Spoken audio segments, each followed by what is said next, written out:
From author Brian K. Morris comes an epic tale of armor forged by a god, a hero forged by courage, and an ancient menace poised to re-emerge and threaten our world. Volcana, Rebirth of the Champion, is available on Amazon.com. Get your copy today.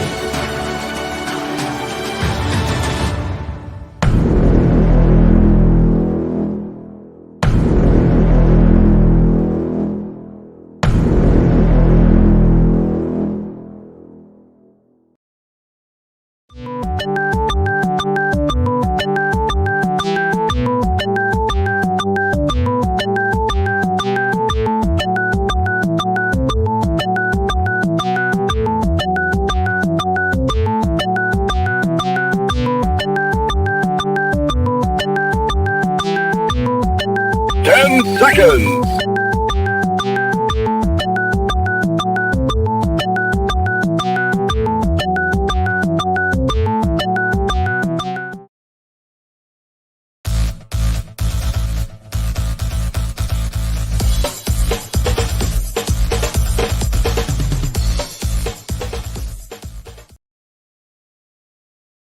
Welcome to Clever Title Pending, a proud member of the Rising Tide Broadcast Network. We talk to creatives about creativity and the business behind them. So type in your questions and become part of the conversation. And now, here's your host, Brian K. Morris.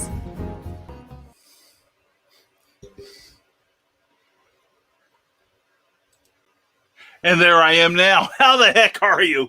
Welcome to Clever Title Pending. I'm your host, Brian K. Morris, and hope you're looking forward to tonight just like I am. I've got the wonderful Morgan Straughhan Connick, and I know I've mispronounced the middle name, but what the heck? We're going to have fun tonight. We're going to pick her brain about what it's like to release a brand new book, her strategies for getting people interested, and some other stuff, but mostly what you want to talk about. So if you've got any questions for her, please bring them, all right? And that's what makes the show work, all right? Thank you for being here, every one of you. And thank you also to Jeffrey Hayes and Plasma Fire Graphics. Plasma Fire Graphics, when the look of your book matters to you, because they can do all kinds of great covers and promotional graphics. And you saw those two nifty trailers at the top of the show. Well, Plasma Fire Graphics did that. Check them out at plasmafiregraphics.com and on their Facebook page, because they are amazing, and even better, they are affordable. Trust me on this one.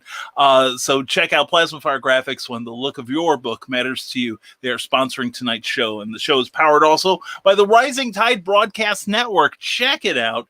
Take a screenshot of that, because we've got your entertainment and information covered 7 days a week. Although tomorrow, here's a programming note, I will not be on, never mind the furthermore, tomorrow morning, because I have jury duty. So we will let you know on Comic Book Spectrum at 7 p.m. Thursday evenings, at all times are Eastern. We'll let you know what's going on with my schedule then, but we'll be back as soon as possible. But you won't miss me, because look at all these cool shows you can listen to. Check them out if you would, please. I would appreciate it. I know it will enrich your life too. Also, speaking of enriching your life, these people enrich mine. Thank you to my Patreon subscribers. Patreon is a monthly subscription service where you can directly support your favorite creators with a modest monthly stipend. And in exchange, we give you stuff like mentions on our programs, sneak peeks at our works in progress, and other cool things. So check it out. Go to www.patreon.com/Brian K. Morris. Hey, that's me.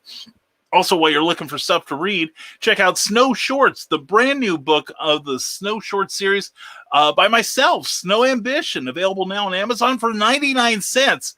You know you want it. If you like crime adventure with a little bit of a twist here and there, well, you know how twisted I am, so you'll probably enjoy this book. Anyway, speaking of people you'll enjoy, I am so excited to have our guest back. She was here a month or two ago, and we couldn't wait to have her back because she's got a brand new book out now, Endless Silver Ocean, and we're going to discuss that.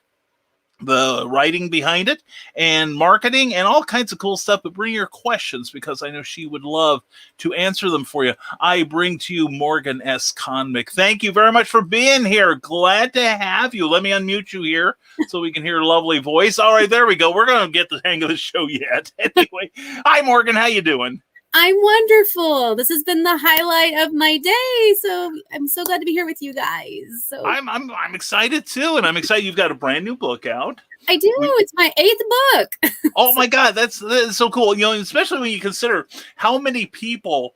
Boy, I'd sure like to do what you do. Boy, I'd sure love to write a book and never get any further than wishing and hoping. So, you know, having 8 books out, that is pretty darned spectacular. I'm very proud of you. So I'll tell you what, I'm going to give you the full screen here, and please tell everyone who you are and why you are so awesome. Oh gosh, this should take another hour. All right. So, konbanwa, that's good evening. My name is Morgan Straughhan Comnick. I am by day an elementary teacher. I work with children at an alternative school close to my area. But at night, I am an author of young adult and new adult fiction. And I am a full-time otaku. I love Japanese culture. I love nerd culture, kawaii culture, cosplay, Dungeons and Dragons, anime, manga. You name something nerdy, I probably dabble in it or know somebody who dabbles in it. So I'm really excited to present my 8th book, and I've got covers for all of my books except for the new one because Amazon's being a little slow right now. But hopefully soon it will come out. And yeah, there's the link to it right there. You can get it in paperback. It is $14.99, and that's because it is over 460 something pages. So I promise you're going to be getting a lot of literature for your book. Wow, my lips would be exhausted after that. Trying to read that. I'm a teacher. Thank you. No, it's not that so much. You know, it's just that I'm old. You know, and you know, I move my lips when I read. But anyway, no, that is very cool. Now, tell us what Endless Silver Ocean is about. Give us your elevator pitch for it. Okay, so Endless Silver Ocean is my 3rd poem short story collection, and each collection gets a little more mature. We start with like my middle school, high school days, and college, and now adult. So as you get older, unfortunately you don't get sheltered from the world as much anymore. So you have to deal with things in your life. So I have stories that deal with tragedy and maybe some really hard things that I've actually never really discussed much in my life, but I wrote about it. So you guys are going to kind of go on this journey with me with some of the hardcore stories. But then I have softer stories like growing up with my grandma and playing with my kitty cats. So it's for adults, but also people who are young at heart. So there's a little bit of something for everybody in there. There you go. That's cool. Now, do you talk about like your nerd leanings, your otaku leanings? See, I've learned a word already. The only other one, otaku. See, you know, the other one I know is what's it? Unatura man. That's my other one. That's so weeks of watching that show. Anyway, but no, do you talk a lot about also like your more geeky leanings? Because we discussed this before. Looking behind you. You know, your wonderful wall o stuff. Just a sample of my office. There you go. Or is this the only part that you can show people because the rest is a freaking mess? Oh, no, not really. I don't know. Let me see if I have my Chromebook, so I don't know if I can kind of spin here. Oh, that's very orderly. Good heavens. So I have my regular books. I've got like plushies. Hold on, I got to move my chair. Okay. And it's not the first time I've had to do this, so... you look very practiced. Thank you. I got my awards back there. I've got like nerdy keychains. I've got my writer's desk. So there is a lot of stuff, but it's organized chaos is what I call it. That's all Japanese graphic novels. That big old bookshelf right there is just Japanese graphic novels. Oh, nice. Manga. So manga, yes. Yeah, then I got my figures back there. I have Funko Pops all over the house and anime posters all over the house as well. So. Oh, most excellent. Most excellent. Now, when did you, we'll get back to your writing, but when did you get interested in the Japanese culture? When I knew what it was probably middle school. I found out what anime was on a WB show called Cardcaptor Sakura. Mm-hmm. And it was adorable. So I used to do research on dial-up internet. It took forever. Yeah. So remember those sounds. And I would look up pictures and I found out it was from Japan. And from there, it kind of snowballed into just this beautiful culture. And I just love Japan so much from every aspect of it. But I actually loved Power Rangers very much growing up. And that is actually a Japanese show as well. Right. That's true. So maybe that unbeknownst to me was also my first trigger, but I was 4. So No, yeah, that's fair. No, and I remember, seeing the Power Rangers in there before they were the Power Rangers. Yes. There used to be a show on the USA Network on Friday and Saturday nights, and it was like live rock concerts and weird movies. And something they used to, and I'm blanking on the name of it. Somebody may have it for me, but it was basically redubbed Power Rangers, but in the original form.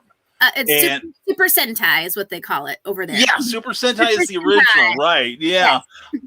But it was, it was like all done for laughs. Like let's endanger the Pink Ranger now, sort of thing. So that was my first exposure to that too. But I grew up like a lot of kids in the 70s. I grew up on like Ultraman and Astro Boy. Yes. Mighty Atom. And who else? Eighth Man and Speed Racer. So classics. Good stuff. Yeah, that's the foundation of what a lot of the culture we see now. That's when it was Japanimation, I'm guessing. Exactly. Now it's the same thing. Now it's anime, but yeah. Yeah. The more correct PC term for it, I think. So Right. Oh, very cool, very cool. So anyway, let's get into the comments here because people want to say hello to you and have questions. Teresa Dunn says, "Good evening, Brian and Morgan." Hi, Teresa. Good to see you, hon. Good to see you. And check out Teresa's show. She will be on tomorrow, Thursday night at 6 p.m. Eastern, 5 p.m. Central. And I believe she's going to be interviewing Russell Allen. And there is Carl Witzman. Good evening to you, my friend. Hi, Carl.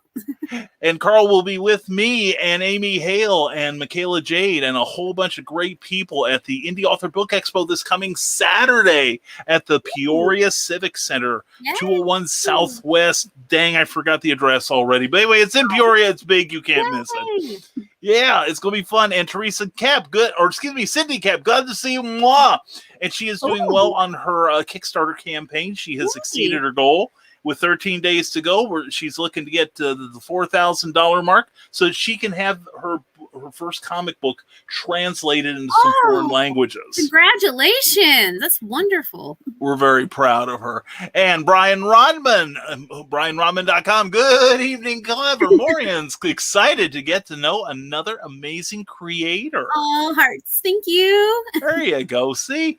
And Ryan Permesson, thank you very much, Ryan. Glad to have you here. Yeah. Also, check out the great stuff that Ryan does on YouTube for the Hanging with Web Show Network. And Sarah Womack says hello. And explain who Sarah is to you. Sarah is one of my closest friends, and she's also an otaku. We're otaku sisters. So. Oh my gosh. Well, we're glad you're here, Sarah. Thank you for showing up. And Willow Schuyler, mwah. Glad to see you as always from the Hanging with Web Show Network. Check out Willow's Pillow Talk every weekend because she's awesome. And Ryan Permesson wants to know, what were your favorite books growing up? Oh gosh. My favorite children's books were one called Underwear, which is about these animals that wear underwear. It's a real goofy book, but Okay. Like what? I was little, but my mother bought it for me for 2 reasons. It was made the year I was born, 1988. Okay. And then the author and I had the same middle name, Elise. And that's kind of an unusual name. So my mom thought, and I was her first baby. So she thought that was fate. And I also did Don't Forget the Oatmeal, which is a Bert and Ernie book. Yeah. Yeah, where he ties the string and so I remember that. So that's when I was really little. I did like American Girls a lot when I was in intermediate school. Mm-hmm. And I actually struggled with reading when I was younger. I used to be very ashamed of that, but now, it's nothing to be ashamed about. I had some great tutors for 2 years, had a lot of fun. And so I got back into reading maybe about high school age with my favorite author, Lorraine McDaniels. She writes books about kids who have terminal illnesses. I know, cheery topic. Hi, folks. Welcome to the Feel Good Show of the Week. But my aunt was diagnosed with cancer at the time. So even though it was a very realistic take, there was always a little bit of hope in her books, and I liked her writing style. So Yeah. So, and from there, I kind of just got back into reading finally in high school, and look where I am now. Well, there we go. Yeah, well, it's how we all started. We all start reading and then finding out that someone got paid to put those words on the pages. Exactly. So. Very, very cool. Now, what would you say? I'm sorry? Oh, I was going to say, thank Ryan for a good question. Oh, he's got more. Believe me, he's got more. Oh, prepare for your brutal interrogation, Morgan. Okay. But no, what would you say was your first, let's call it grown-up book? And I'm not saying anything naughty or anything, but I mean something that an adult would read, like a Stephen King or a, okay. H.G. Wells sort of thing. I did read, now, does that have to be like I read it because I wanted to, or a class assignment type book? How about both? Let's do both. Okay. That's a very good take on it. Okay. So the first class assignment book I really remember reading is Kill a Mockingbird in 9th grade by Harper Lee. Yeah. Of course, that's a classic. I enjoyed it. I thought it was a little too long, personally, but I did enjoy it. My favorite classic books from school was I love Great Gatsby. I'm a big Gatsby fan, and I love Fahrenheit 451 as well. Yes. Those two are my favorites from there.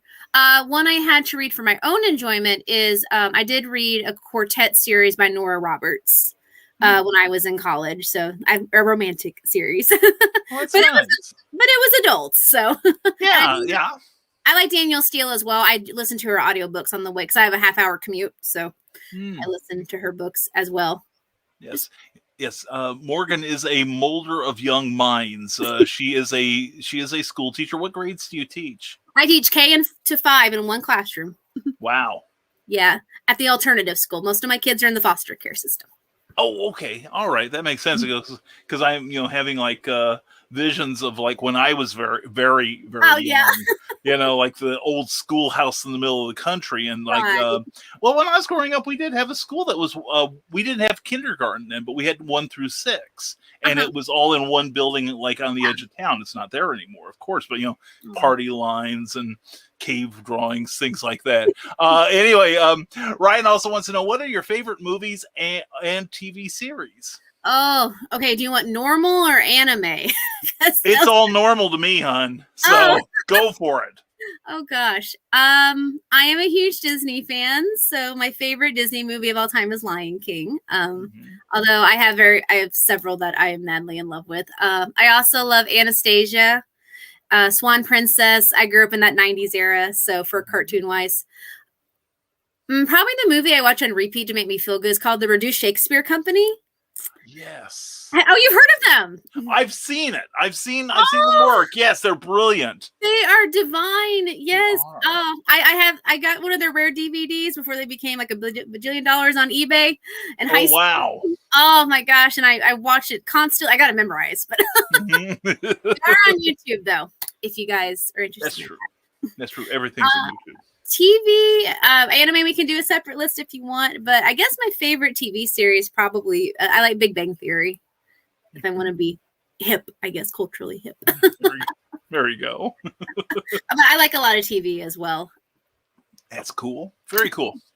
And Ryan also asked, what genre would you want to write for in the future? Now, explain to the folks what you write now. You said poetry and short stories. That's what this newest one is, yes. Yeah. And they tend to be more realistic fiction in my poems and short stories. Actually, I can show the cover if you want. Well, hold on. You say you want the cover, do you?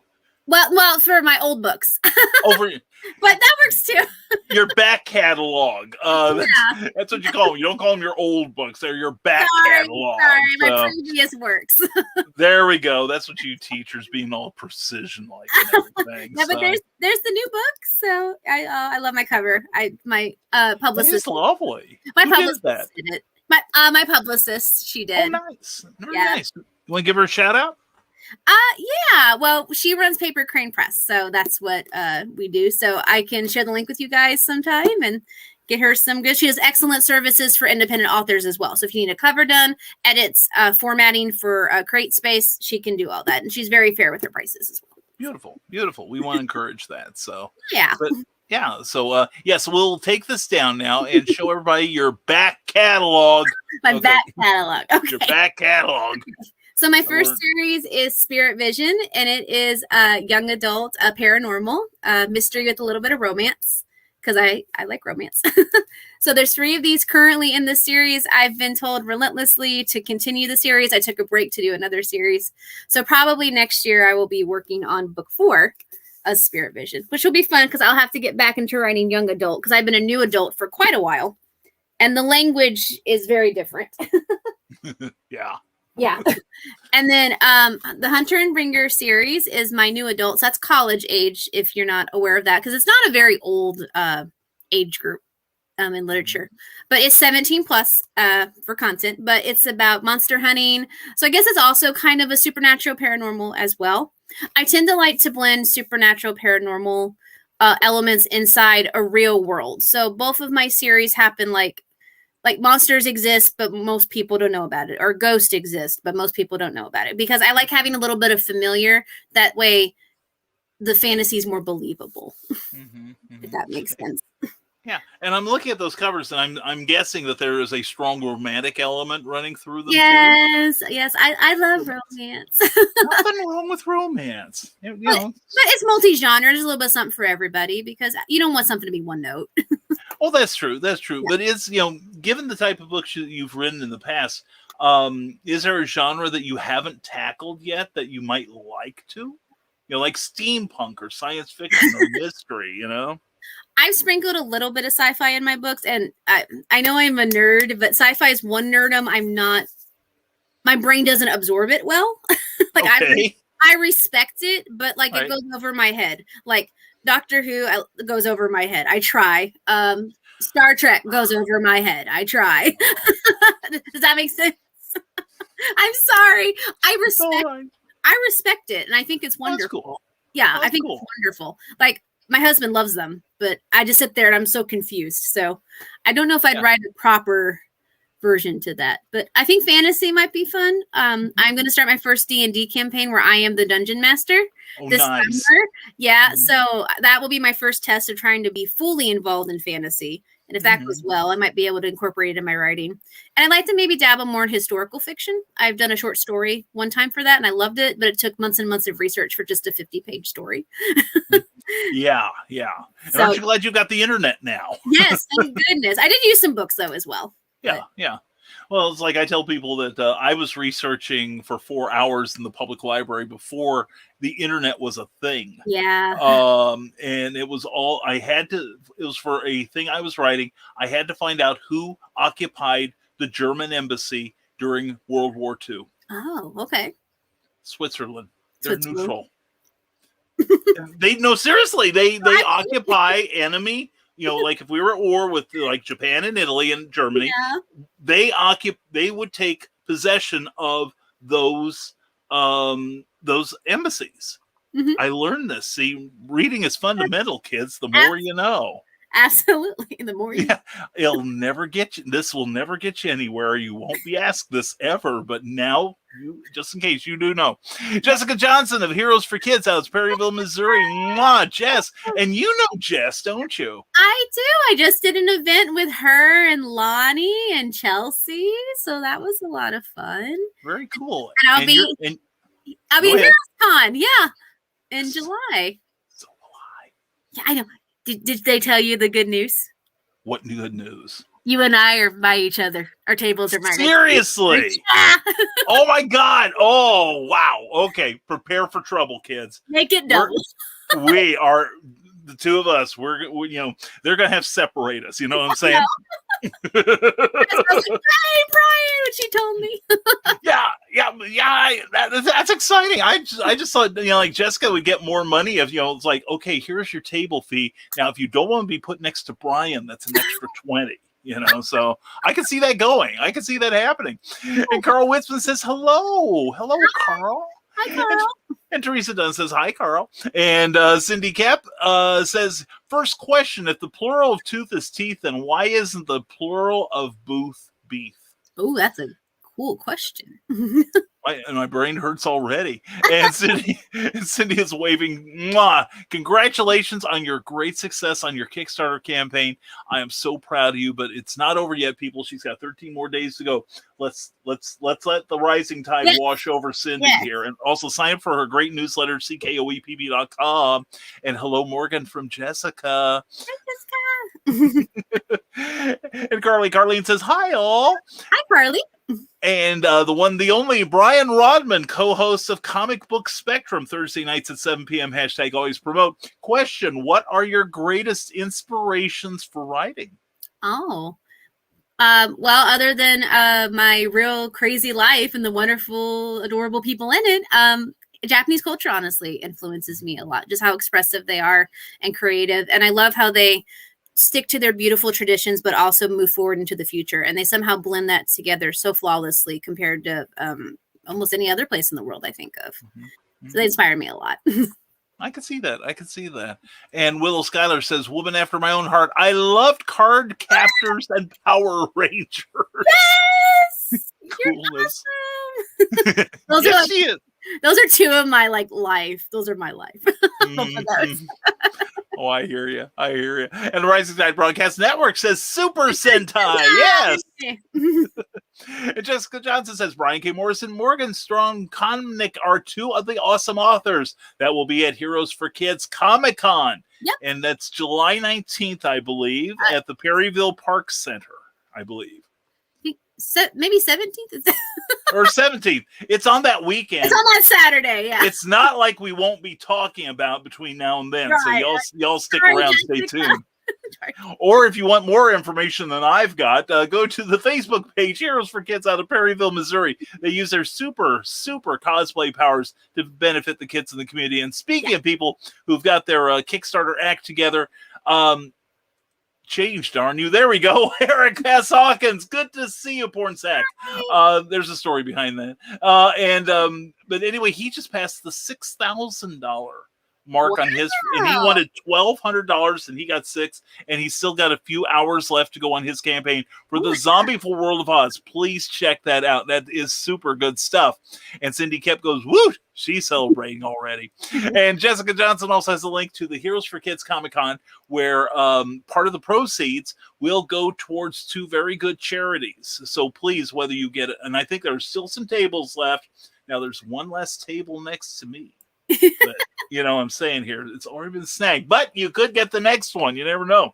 Or for a small stipend, you could sit on my lap. But anyway, please check out the Heroes for Kids Comic-Con. Check out that page on Facebook. It is awesome. As is Joe Dog McKeel. Check him out on Stupid O'Clock on Thursday nights at 9 and Saturday nights at 11, part of the Rising Tide Broadcast Network. And Garrett Pomington Murray, good to see you, sir. Brian and the Nevermorians hanging with Web TV would like to offer two lucky Nevermorians chosen or drawn by Brian 2 tickets to Suncoast Fan Fest that is happening September 24th through the 26th.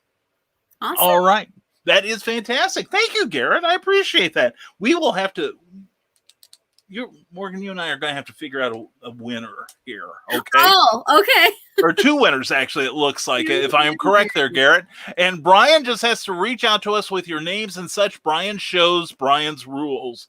Well, you know, it's a good thing that somebody said something about that, because usually I'm the last person, to say what's going on here. Anyway, we will come up with something. Garrett, thank you so much, man. And check out the Hanging with Web Show Network. They've got a plethora of amazing shows, all kinds of geekery, all kinds of cool things, including our brother from another planet, Mr. Christian Basil, and his great show, Legend of the Traveling TARDIS, which is on Tuesday nights at 6 p.m. Please check it out. Check out what they're doing. And TKAMB, I think that was everyone's first real book. That could be. And Morgan is brave, K through 5. Wow. Yeah, that's true. She's taking her life in her hands, I'm telling you.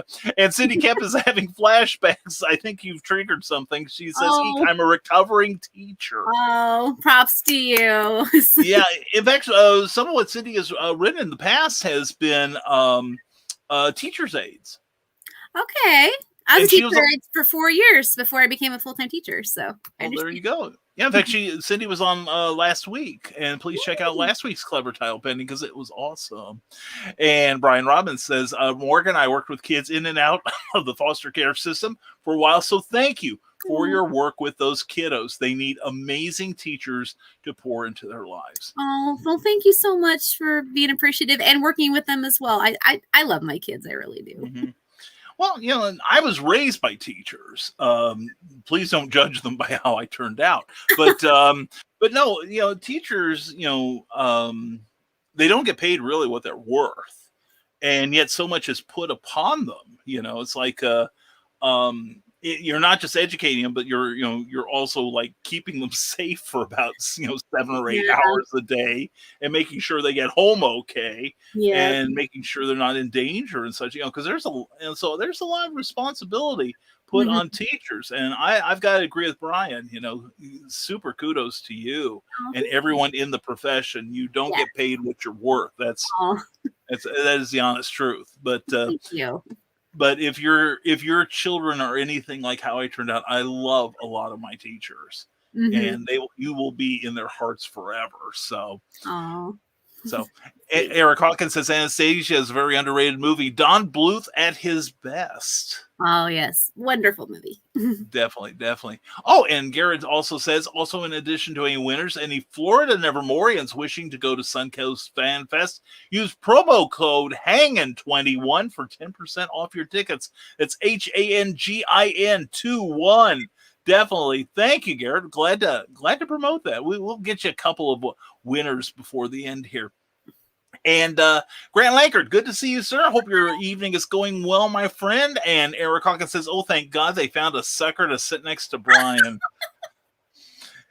Yeah, most of the time, the last time it was Eric, the poor man. So hopefully they'll make you sit on the other side, and you can see how much fun Morgan and I are having. So we're gonna have a blast. That's right, we are, whether anyone likes it or not. And Joe Dog McKeel says your tables are together. Carl, you got bail money for those too? That's true. And also we will have an adult with us. Cookie will be showing up. The one, the only, the hands, the legend. And Brian, I'm beginning to wonder if I should rethink your floor placement. No, I love it. Yeah, you listen to her. Listen to her, Jessica. You've at least got a volunteer who wants to sit next to me. Consider that. So, and as of this past Wednesday, they're sold out of booth space. Yes. All right. Yay, Jessica. Thank you for sharing that. That makes me happy. So if any of you are interested in setting up at Heroes for Kids Con, send Jessica Johnson a note, and maybe she can put you on a waiting list just in case somebody drops out. But otherwise, good going.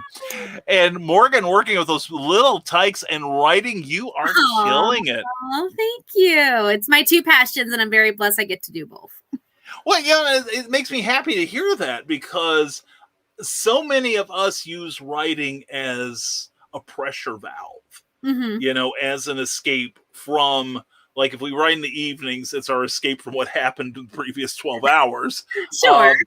For a lot of people that have a 9 to 5, but it makes me happy that it sounds like I can tell you love your job, and I love hearing that. I do. I have wonderful coworkers. I have wonderful kids. I have a wonderful community, and like you said, we want to make their futures bright. So I'm glad I get to be a tiny part of that.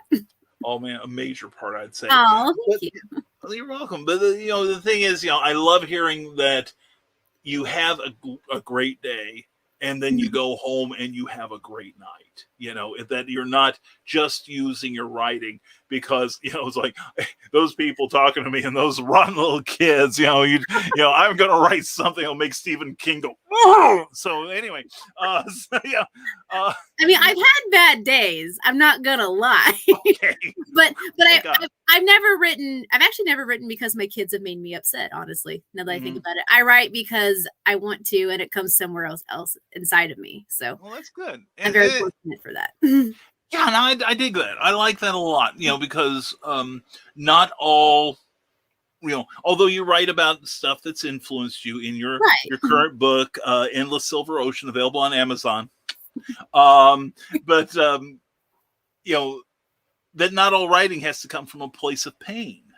Mm-mm. And it sounds like a lot of what you do, there is joy to be found.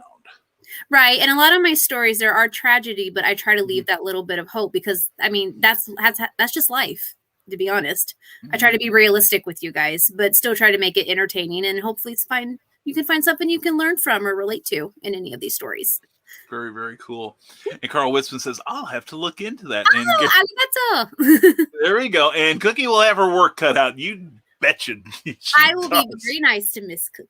There we go. Well, everyone loves her. People that haven't met her are in love with her. It's me they can't stand, and I understand it, though. I get it. Anyway, she's wonderful. And speaking of wonderful, there's Cindy Cap. Where can you find an ocean without water? On a map. Perfect. Just bringing the funny. I love it. And Garrett says, when my own kids frustrate me, I add a character named after them and kill them off and show them how easy it was. Oh, my goodness. You're a terrible man, Garrett. That's why we must get along so well. But anyway. You do you. You do you. That's right. Oh, that's funny. So keep those questions coming in, please. You guys are doing a great job here. And again, please check out, let's see, I hit the wrong button here. There we go. All right. And don't forget, here is Morgan's new book. And please check it out. Endless Silver Ocean. It's part biography, part poetry, part short story, all kinds of cool stuff. So definitely check that out. And let's sell a few copies tonight. That would be awesome. That would be great. Yeah. I did mention earlier, there's also a novella in the back of this book you can only get with this. I was trying to make another short story, but it went from 80 pages to over 200. So it became a novella, but you can only get it with Endless Silver Ocean. And that took so much heart and energy out of me, but I'm very proud of it as well, this novella. So I hope you guys will like it as well. That's good to hear. I love it. And Jessica Johnson asks, Morgan, will you have your new book available at Heroes for Kids Comic-Con? I will absolutely have it available for Heroes for Kids Comic Con. I'm rush shipping it over to hopefully get it to Cape Anime Con next weekend, but Amazon's being a little silly with my transactions. So I'm not going to blame anybody, but I'm getting a little, but anyway. Yeah, I get it. Anyway, hopefully it'll be there in next weekend at Cape Anime Con, which Heroes for Kids will also be having a table at, and I will be there selling my books and hanging out with friends in anime cosplay as well. So I'm excited for that. But if not, it'll definitely be at your guys' con as well. Super. Any other conventions that you're doing this year aside from these two? Yes, I'm also doing CMOCon in Poplar Bluff. That is September 25th. Mr. Bill and Chris Pence run it. They are amazing individuals. When I go there, I feel like I'm going home, to be honest. I'm really happy to be going there. And of course, I'm doing Cape Comic Con as well in October with Heroes for Kids as well. I'll be doing some local book signings as well. I'm in the Farmington area. I'll be posting that on my Facebook. I haven't set up dates yet, but I'm sure people keep asking for me, so I'll do my best to accommodate. Good for you. Good for you. And that's a good sign when people ask for you. It's like, I don't want to brag though, because I get like embarrassed. What? No. There's nothing wrong with telling the truth. Okay. Not trying to make it sound like the ancient one is here is talking stuff, but no, it's a good sign when people it means your work is having an effect on people, and it means that people like you and they want you to show up. That's what I hope.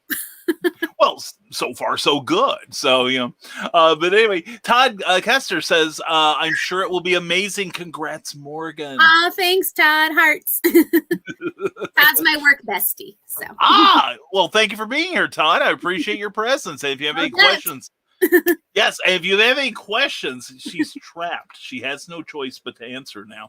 Anyway, Jessica Johnson, awesome. Thank you. And Cindy Kemp wants to know, do you have a funny teacher story? Oh, every day. There's something new. I guess, okay, let me think. There's one I had a few days ago. We were talking about fried foods for some reason, my kiddos were. And one of my kids goes, "I can't have that, Mrs. Connick. It gives me the heartburn." And just the cutest little way he said it. I had to bang my head on the desk. I was crying. Tears were running down my face. And my other kid's like, "Oh my gosh, you broke Mrs. Comnick." And I was like, I can't. So now I say I've got the heartburn now. And he just looked at me like, "What did I say?" Like he didn't know. Yeah. Oh my God. They're so cute. I've destroyed her. Oh no. Yeah. They say the darndest things. They really do. Yeah, that is so fun. Eric Hawkins says Amy was having trouble with Amazon too with her new book. I think I read Amy Hale. Yeah.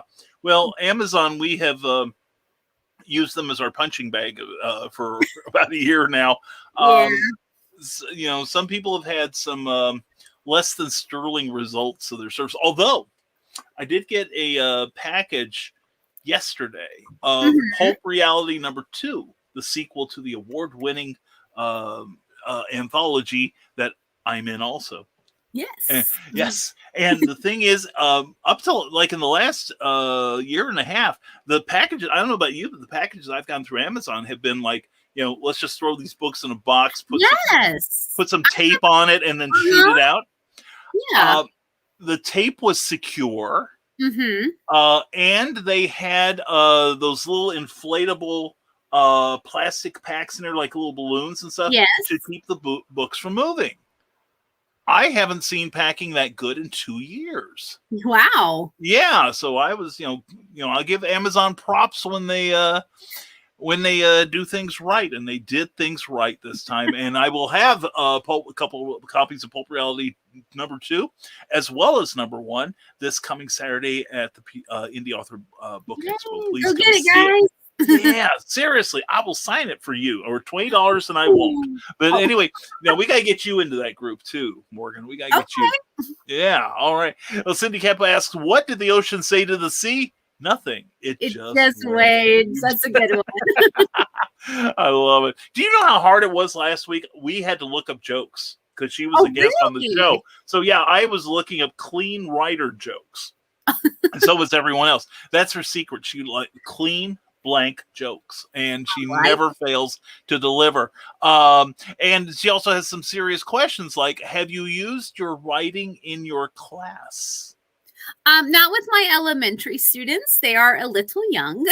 Yeah. But I do teach a summer program at my local community college, and I have a writer's workshop. So these are kids that are from like 6th grade to 8th grade, sometimes 9th grade, that they want to maybe pursue a career in writing, or they like to be creative writers. So we discuss everything from poetry, different types of famous authors, children's book authors, and we discuss them and their influences, break them down, and then I give them free time where they get to we find a different beautiful place at the college because there's some beautiful gardens, different place every day. We just free write, and then I go, okay, now I can go into editor mode. Do you want the red pen or the nice pen? And I that's really fun to do. And we always share stories. I write along with them, and I share my things as well. So that's a lot of fun to do. And we also do activities. And the final one, they get to interview me exclusively as an author. They have to ask the questions. I answer them as an author, and then it gets printed in the paper. So very cool. Yeah, cool. That's really fun. I really enjoy that. And we also do some acting. We do some Shakespeare. I make them rewrite a Shakespeare play for modern times with all these goofy props. So yeah, we have a really good time. It sounds great. Now, how long have you been doing this? It's called College for Kids, and I have done it. If we didn't have COVID, this would have been my 12th year. Wow. But I've done it since I was got my associate's degree, because you got to at least have a 2-year college degree. Right. But we had to cancel last year, and we had to cancel this year because of COVID. So I'm praying next year, because it's honestly the best 3 weeks of my summer. I can imagine. I do that. I do Greek mythology classes. I do Japanese culture classes. I do like a medieval class for kids. Oh, it's so much fun. That's great. Well, have any of your kids that you know of, have any of them gone on to do any, to get published elsewhere? I guess I should say. I'm not even talking professionally, but, get published elsewhere. I know some that have continued writing because they're college students now, and sometimes they will send me their works, or they'll run into me, or they'll come see me at book signings and stuff. I don't know if they've pursued anything professionally yet, but I think the oldest one's 20, so they're still very young. So That's true. but here's hoping. Yeah, no, that's great. That is super. Excuse me. Brian Rodman says, well, you just gained yourself a new customer, Morgan. I'll be receiving my copy of Endless Silver Ocean this Sunday. I'm very much looking forward to it. Thank you so much, Brian. I love it. And reviews are appreciated. I appreciate honesty as well. I mean, if you give me a 1, I might cry in the corner, but that's okay. I respect you. I'm kidding. Give her at least a 2, okay? Yeah, you don't want to see her cry. It won't be 2. pretty. It won't be good. It won't be good. But reviews are so important, guys, because even if you don't really like a book, just giving a review, Amazon's algorithm, it means that you viewed it, and it pushes the author up and makes it easier for them to be searched. Because I never believe in authors competing, but we're all on the same platform, so sometimes things get lost in the shuffle. Right. So yeah, just reviews just help us out. Plus, it lets us know how we can make your reading experience better, or if we're doing a good job, we can give our little selves a pat on the back. Maybe we need that. That's true. And I'm looking to see if I have my graphic. No, I don't. Anyway, Thank you. I have a book on Amazon Reviews Made Less Impossible, and it has a template on how to write a review. I need to update it because I've learned some new stuff. But if you go to a show and you pick up like Morgan's books or mine or Cindy's or anyone's, and you did not buy it from Amazon, here's a pro tip for you guys. Tell them you bought it directly from the author. Yes. Because Amazon has had some black hat players in the last several years who have been trying to game the system. And so it's a little harder to get your reviews published now. But if you do stuff like that, it will help mitigate things. And of course, Brian, from having bought it on Amazon, they'll know where his copy came from. But if you buy your copy direct from Morgan or my books or whatever, just say that I got it directly from the author at a sale. So that will help. Yeah. And Cindy Cap asks, why did the chicken cross the ocean to get to the other tide? I love how you're staying with my book theme. Oh my gosh, you're a doll, Cindy. She is. And she wants to know also, which characters do you cosplay? Oh, girl, we'll be here all night. Okay. I'll see you guys. This is now her show. Bye. Oh gosh. I actually last month did it was a cosplay challenge where you show a picture of the character, the cosplay, then the cosplayer. Kind of did the difference. I didn't realize I had 17 different cosplays in my life. Yeah, which is pretty incredible. But some of my more popular or famous, I do Sailor V from Sailor Moon. That one's kind of the one I do. Yeah, that's the one I do a lot with Heroes for Kids, and that makes me their anime person. Right. But I've also ventured into other things, like I do Starfire now from Teen Titans. I do a female version of Aladdin, which I did last Saturday for Buddy Ball, which is where we cheered on special needs kids and adults that were playing baseball. They were so sweet. Nice. So that was really fun. They all liked my monkey. I always have props, so I had a Boo with me, of course. Oh gosh, I do Princess Anastasia, which that one's really fun. I do Annabeth Chase from the Percy Jackson series, and I even have fake blood sometimes and a ripped up shirt, like I battled a Cyclops. So that's really fun and creative. Excellent. Oh gosh, Jessica might be able to help me out on all of them because my mind's blanking. I have a female Robin Hood. That's a real comfy one. I do sometimes. I do Rin Tosaka from Fate Stay Night. That's an anime and a game series. I'm drawing a blank. There's a lot more, but I hope that's a good start. So that's an excellent start. 2 new cosplays I'm revealing this year. One will be at CMOCon, and one will be at Cape Comic Con in October. Most excellent. Most excellent. Well, I'm looking forward to Cape Comic Con, which I think is October 1st, 2nd, and 3rd. Yes, it is. Yes, and I will be there also. Thank you for the question, Cindy. Cosplay. Yes. Keep them coming, Cindy. Keep them coming. Yes. Brian Rodman asks, what is your favorite story that you've ever told? Oh. That's a great question. Well, I can't pick between my children. Well, now you do. Anyway. Your first book is always special because it's your first. So Spirit Vision is very special to me. I think the most surprising one I liked is my new adult series, because I wrote that because I just wanted to be a little bit different. I got this monster idea in my head. I couldn't get it out. And I'm like, People see me as like this little fluffy bunny. I don't think anybody's going to take me seriously writing about, killing monsters, but it ended up getting a good reception. And I ended up really falling in love with the characters, and they really took on a life of their own. So I love them as well. And let's see, for short stories, I guess my novella character, Frankie, really grew on me as well, because he goes through a lot of struggle and trauma from his childhood. And I think when you go through that with somebody, even though you're creating them, you're kind of like, oh, my poor baby. So I really bonded with Frankie. And my beta reader, one of them, she really bonded with Frankie. So she was like, how's my best friend? Is he okay? When she was reading my story. Oh, that's fantastic. Yeah. So Yeah. thank you for the question. Yeah, that's a great question. Now I'll follow that up with, Yes. have you ever what is the most difficult story you've ever told, but one that you felt needed to be heard? Well, that's actually in the Silver Ocean. So this might be kind of odd for a teacher, but I actually wrote a short story about a school shooting, because that is something, unfortunately, I have to worry about every day. And I know that's really scary. I rewrote it a dozen times. I wanted to make it realistic. It's from the teacher's point of view as well. But I got some conflicting reviews from people I asked to test read. Some said it was, not that it was super gory or anything, but because of my position as a teacher. So some said I probably shouldn't for my job, but then some said I probably should because this is what I have to live through. So I really went back and forth with the story, and I decided to offer it on Wattpad. Yeah. Okay. Yeah. No, So Wattpad, you can, yeah. yes. So you can still read my story, and there's a link directly in the book that takes you there. And not the paperback. You can't click the paperback; it's not going to take you there. But if you type it in, or you go to my website, you can also read that as well. So that was a very difficult story, not only because it's a very scary and graphic topic, but because of my position, I had to consider. And then that's the fine line, is that censorship? Is that not censorship? So that's a tough question, but thank you for asking that, because I knew somebody was eventually going to ask me that question. You let it be me. I'm glad it was you. I really am glad it was you. Well, In a very safe environment. well, that's it. And it's one of those things where I can see it because I've had that training too. When I worked at the water company, I was there at 9/11. Oh, wow. So we got anti-hostage training, because there was every possibility somebody could break in and do an active shooter thing with us.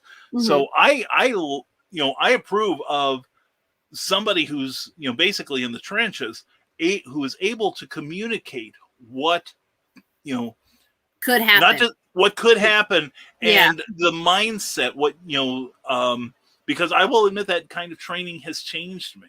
Yeah, in a way. It has. Because you go into a public environment, and anymore, people aren't safe anywhere, really, when you get down to it. And you have to be aware of your environment. And sometimes, you just start making sure where all the exits are, that sort of thing, all the hiding places. So no, good for you for telling that story. And I don't think it's censorship, because you made the decision. Right, exactly. That's what I decided. But it was a lot of back and forth. It took me a long time to figure out what I wanted to do with it. But it is out there if you want to read it, but I'm not forcing it down your throat. I am. Anyway, somebody's got to let it be me. You're welcome. I'm here for you. And wait a second, I just hit something here. Well, I don't know. I don't know. I just hit the wrong button and something. I don't know where it went. But anyway, how does the ocean pay its bills? Asks Cindy Kemp. Sand dollars. And Todd Custer says, I will say Morgan is an amazing teacher with lots of patience and a big heart.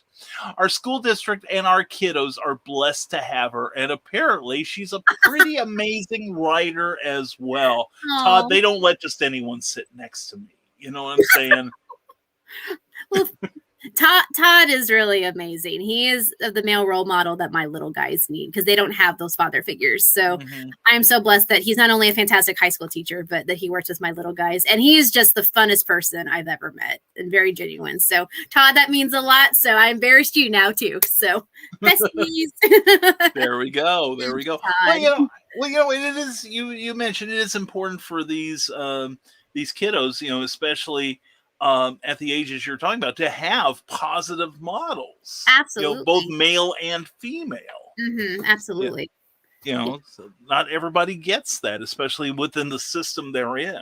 Yeah, and our boss is fantastic too. He's a treasure. So we're so lucky to have him too.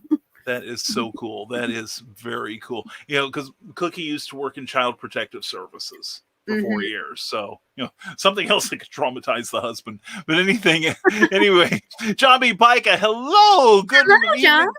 Good to see you, John. Everyone check out Behind the Cereal Box and all the other great shows that John B. Pica puts together. Check out johnpica.com. And Cindy asks, what is your favorite writing tools? Do you like write it down longhand? Do you use Word, Open Office? What's your attack plan for your fiction? Poetry is old school, notebook and pencil. When you're an author, people buy you journals as gifts constantly. I don't know why, but I'm very grateful. I have tons of beautiful journals, so I'm never short of a journal. I've always got something in my purse or something. But I grew up typing on Word back in high school, and then now I do Google Docs, and I outline it first in a separate doc, and then I just compose from there. And I've told I'm weird because I write in order. And a lot of authors don't do that apparently, but that's just how I do it. So this is the first I've heard of this. Really? I've been called weird by a lot of authors, not like meanly, just because I think they write what inspires them and then they piece it together later. Right. And that's cool too. But I can't do that. I'm with you. This is the first I've heard of it. Maybe it's a my area thing. Then I don't know. It might be. This is the first I've heard of it because I have tried doing that, and I find I have all these little vignettes and no way to hook them up. It's kind of like kung fu movies. Where you have all the action scenes and then you just put in just enough plot so you can get from one point to the next. Right. So that's but I've been called weird plenty of times. I know that. I wait till you're sitting down, Morgan. So yeah, that's why we get along so well. Anyway, John B. Pica says Cindy is magical. That she is. And please support Animal Eye #1. She has made her $3,400 goal, but she's at $3,543 with 13 days to go, 56 backers. Let's get her up to 60 before the end of the show if we can. I need to hire you people. You guys are amazing. I just can't imagine doing that. It's some authors do that. They do use crowdfunding, and wonderful. It is emotionally draining. Oh, I'm sure it is, and it's only the tough ones like Cindy and Eric Hawkins can do this well. But if you ever decide to, I can get you some help. I would love that. Yeah. That's what we do around here. And how did the lobster get to the ocean? Shellicopter, says Cindy Cap. And Jessica Johnson says you do a beautiful Anastasia. Thank you. Oh, Shadowcat. How did I forget Shadowcat, Jessica? I do Shadowcat from X-Men. I was like, wait, it'll come to me. But thank you. Yeah, that's great. Jessica will be bringing all the other ones out probably before the end of the show. Yeah. That'd be great. And we have Dark Shadow 88. Sakura from Card Captors Toru Honda, and the Hunter and the Bringer. Whoa, Team Jeremy. So that's one of my besties, Julie. She's also an otaku sister. And yes, I do Toru Honda from Fruits Baskets, and I'll be doing her next Sunday at Cape Anime Con with some friends. And I did Sakura once. The outfit didn't quite fit me right. So maybe one day, even though I love Sakura, I'll do her again. But yes, she's one of my beta readers. She was there for Hunter and Bringer, and she thinks Jeremy's pretty attractive. I'll say that. So she is Team Jeremy in. Jeremy's got a girlfriend. Yeah. So no, we're glad you're here, Julie. Thank you very much for supporting Morgan. I love Julie. That's great. And Cindy Cap asks, which anime character do you think is most like you? I'm told that Toru Honda that I just mentioned is from Fruits Basket is just like me. She's a little nicer than I am, but she's just very motherly character, very genuine. doesn't judge people and just has a lot of love to give. But even when she goes through trauma, she still accepts that she has to go through things in life. She just doesn't ignore them. So I really love Toru. Plus, we both have really long brown hair, so it's easy to cosplay as her. Super. And Cindy kept asking, what kind of hair do oceans have? Wavy. Now, I know this nice lady. She is awesome. I met her last time you were on the show. Chris Hutchings. Hi, Mom. Says, yes, Morgan, and yes, Todd, she has a big heart and a vivid imagination as a child. Genetics is to blame, apparently. Absolutely. Yeah. I'm glad you got on, Mom. She said she was having trouble getting on the Facebook one earlier, so I'm glad she's on now. Yeah, sometimes Facebook and StreamYard, as of late, have not been talking well to each other. But yeah, but perseverance, Chris. Perseverance. You're a model to us all. Good job. Way to go. Way to go, Mom. And Dark Shadow 88 says, being called weird is totally a compliment. Amen, sister. Live for weird as much as living for awkward. I have no idea what awkward is. I have not felt it in years. And I should. But so our girls group, our motto is we live for awkward. So that's what she's referencing. Oh, that's great. Well, anyway, I'm gonna get a question here because I realize I gotta go back and look something up here because we've got a contest we've got to do, and I've got a question. I've got the question. Okay. All right. Cindy Kep goes, I not only write in order, but I also have a gazillion notes before I get started. So there. Go, girl. That's right. That's my girl there. I'm telling you. And Cindy Kep says, what quivers at the bottom of the ocean? A nervous wreck. Oh, I like that one. That's funny. And Heya says Dark Shadow 88. And truth, Morgan is totally real life Toru. I can confirm this. I would love to be Toru. Okay, why would you like to be Toru? Because, like I said, she's so genuine and sweet and just kind and just accepting to everybody. And that's what I want to be. So that's great. That's what I try to be. So try. That is super. See, now what are you working on right now? Writing wise? Yeah. Okay. So after I want to promote In the Silver Ocean a little bit, but this summer I will be working on a short story collection and fan book for Hunter and Bringer. Mm-hmm. So, because the main story's continued, but I've got some little fun after stories that I would think fans would enjoy. Especially because I'm going to do more of a comedic aspect because the characters can be pretty funny. Mm-hmm. So I'm also going to have character profiles in there as well. Analysis on the monsters in the world and the weapons that they use. So I think that'll be a lot of fun. I'll have a crossover story between the Spirit Vision characters and the Hunter and Bringer characters. Mm-hmm. So I think that will be also really neat. And I'm planning on having that out in the fall. So I'm already working on it now slowly. And my beautiful cover artist, Susie, already made charcoal drawings of the 12 main characters for the bios. And they're beautiful. So I'm so excited. Wow. You can only get them in that book. Yeah. There you go. Very cool. Now, do you publish on any other platforms than just Amazon? Are you on like Lulu or Ingram Spark or any of those, or just mainly Amazon, and then the affiliates like Kobo, Smashwords, and trickle down from there. And the digital copy of In the Silver Ocean should be out in a week or so. The final touches on that this weekend, if you like the more digital. And my company does not believe in charging you an arm and a leg for a digital copy because it's a file. So it'll be probably like a third of the price of the paperback because you don't have to pay for the ink and the paper. So if you're more of a digital reader, I am not. I like the old-fashioned book, but I respect the new generation. So hopefully soon we'll have two formats for you. There we go. Very good. And Dark Shadow 88 says, I'm still pro getting one of your books somehow made into an anime series because, my anime gods, that would be epic. Thank you, Julie. Yes, that would be wonderful. I would absolutely love an anime or a Netflix series or something. I mean, I think every author does. Well, yeah, no joke. Which of your books would you want most to be made into, let's say, anime? Probably Spirit Vision. since it's a paranormal, supernatural spirits and stuff. I think that would be really fun.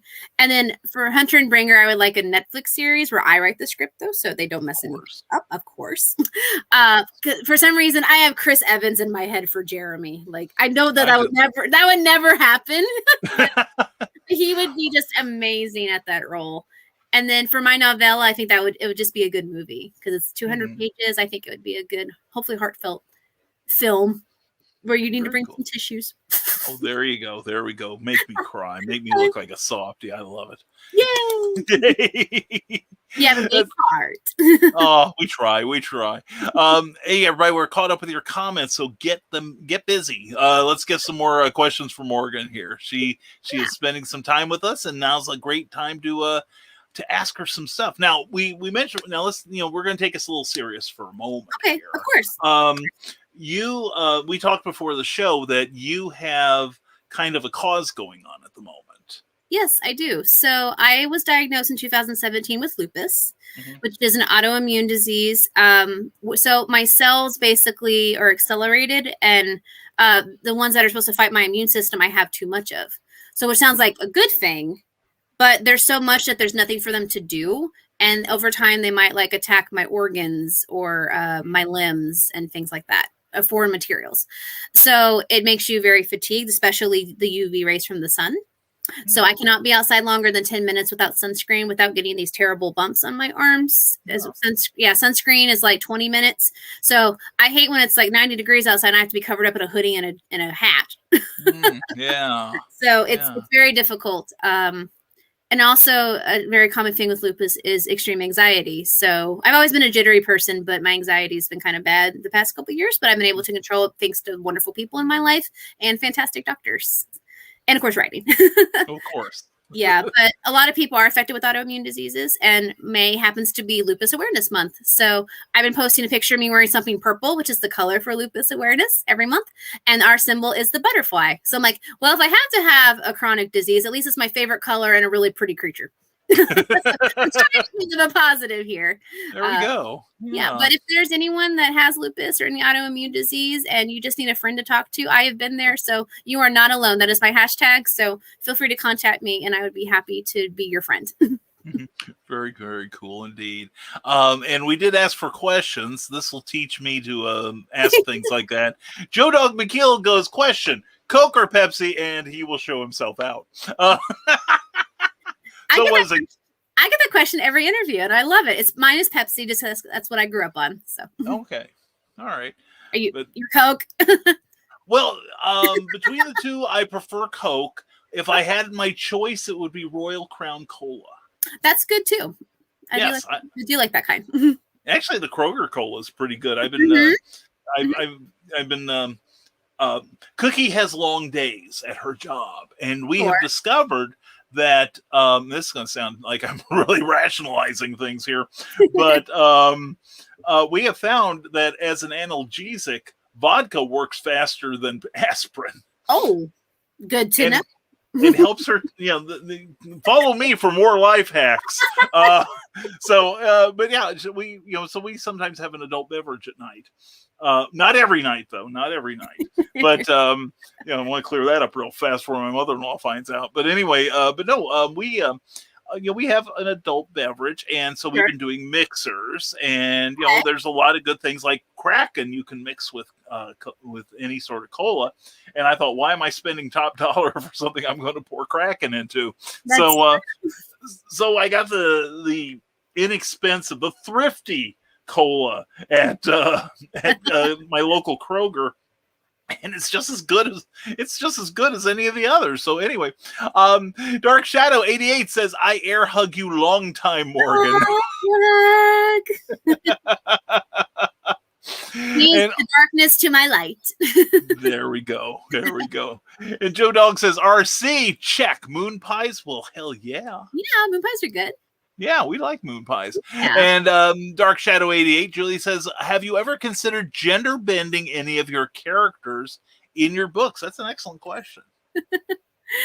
If I ever had to do my female characters, I'd probably be my female characters because I base them a little bit on myself. They're all otakus, but they have maybe traits that I wish I had in myself. Like maybe they're a little bit brave, or maybe they're just not afraid to voice themselves, like I am sometimes.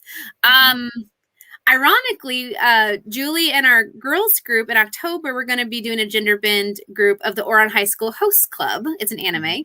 They're all boys, so we're going to do the female versions. And I'm playing the leader, Tamaki, and he's kind of like a flirt. And my main character, Jeremy, in Hunter and Bringer is also a flirt. So maybe Julie, Tamaki is maybe Jeremy, maybe same person. I don't know. We'll have to see how that goes. And she's going to be my assistant, kind of, the vice president character. Very cool. And one of us is frozen again.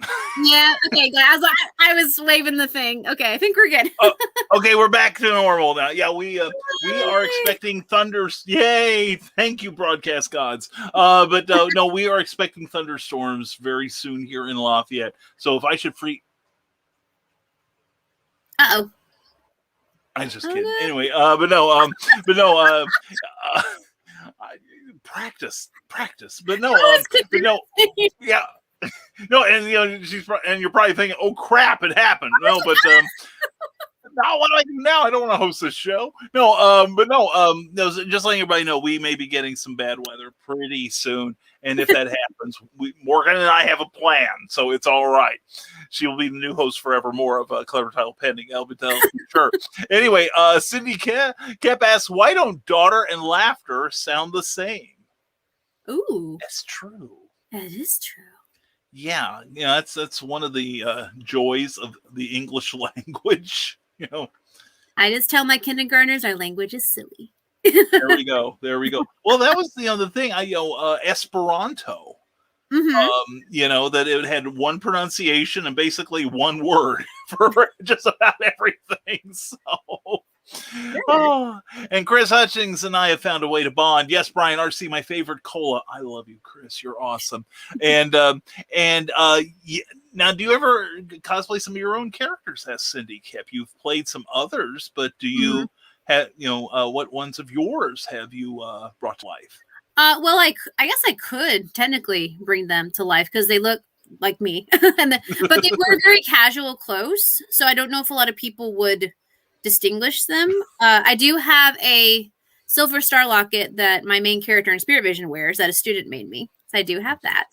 Now I have cosplayed as my Dungeons and Dragons characters. So there you go. That's fun. But if I ever get more recognizable, I would love to casually dress as Starry or Val. And Val would be great because I get to have a katana with me. So, and I know a guy. So that would be fun. Bringing weaponry to the show. Very good. Yeah, the Con Police will love that. Oh, yeah. What could possibly go wrong? Anyway, Cindy Kep wants to know, what bus crossed the ocean? Columbus. Oh, that's cute. That's great. I love it. And Carleen has found an enemy. Glares at Joe Dog McKeel's retreating back because he said the P word. Not Coke or RC. Oh. So, sorry. And Joe Dog says, "I know what to have at your table now." She might be like me, drink anything. Going back to the analgesic thing, anyway. Brian Robbins says, "It's inspiring how you tackle lupus with creativity. I found similar relief from my chronic asthma through making comics. Are there any stories in the Silver Ocean that reflect your struggles in that area?" Oh, well, I'm glad you found a creative outlet as well. I mean, it's wonderful that we have such comforts in our lives when we are struggling. I do have 2 poems I wrote involving my lupus. My first was when I was diagnosed, because a lot of people do not believe in autoimmune sometimes because it's an invisible disease.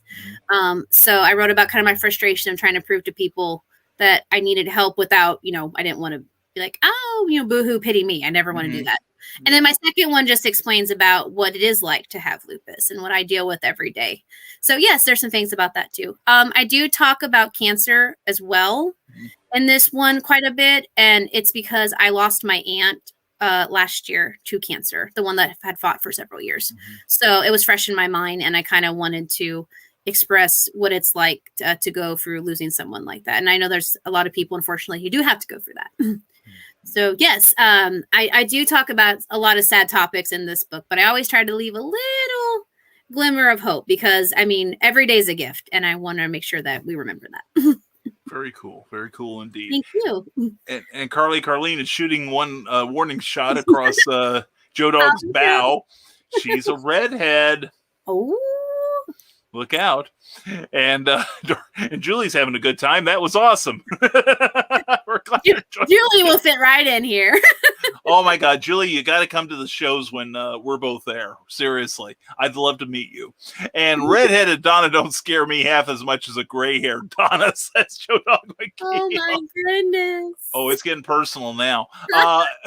Oh yes, and Brian Robin, we talk about his dealing with his challenges through his creativity. This Friday, he is going to be launching his brand new mini series, The Nebulizer.